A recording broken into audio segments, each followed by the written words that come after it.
তো ভাই Disney plus হটস্টারে এসে গেছে এক নতুন সিরিজ দ্য সিক্রেট অফ সিলেদার্স। সিরিজে আছে টোটাল 6টা এপিসোড আর প্রত্যেকটা এপিসোড মোটামুটি 30 থেকে 35 মিনিট করে, মানে টোটাল 3.5 ঘন্টা লাগবে যদি একবারে বসে গোটা সিরিজ দেখতে হয়। এবারে আমার কেমন লাগলো সিরিজ এ ব্যাপারে কথা বলা যাক।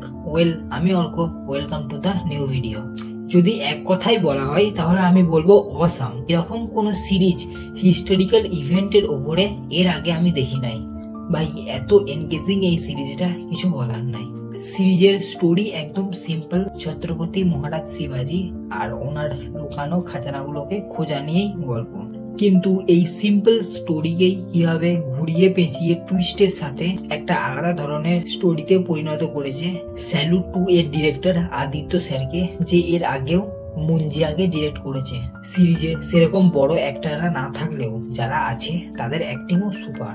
তারা বুঝিয়ে দিয়েছে শুধু বড় স্টারকাস্ট না রাখলেও সিরিজ হিট হয়। আর বহুদিন পর রাজীব স্যারকে দেখলাম, আর রাজীব স্যারকে লোকে জানেই এমনি পরিচয়ে যে সে বিভিন্ন রোল করতে ভালোবাসে, আর এখানেও সে এক সিলেদার্সদের বংশধরদের রোল করছে। সিলেদার্স মানে পুরনো যুগের ঐতিহাসিক জিনিসপত্র সব যারা খুঁজে বেড়ায়। আর এর থেকেও যদি বেশি সিলেদার্সের সম্পর্কে জানতে চাও তো আমি বলবো যে এই সিরিজ দেখতে, কারণ এই সিরিজ দেখে ডিসঅ্যাপয়েন্ট তো কোনো মতেই হবে না। তবে সিরিজের এমন বেশ কিছু জায়গা আছে যেগুলো প্রেডিক্টেবল, কিন্তু সব থেকে বড় ব্যাপার হলো যে এই সিরিজের স্টোরিটাকে কিভাবে ঘুরিয়ে নিয়ে গিয়ে ছত্রপতি মহারাজ শিবাজির সাথে কানেক্ট করে।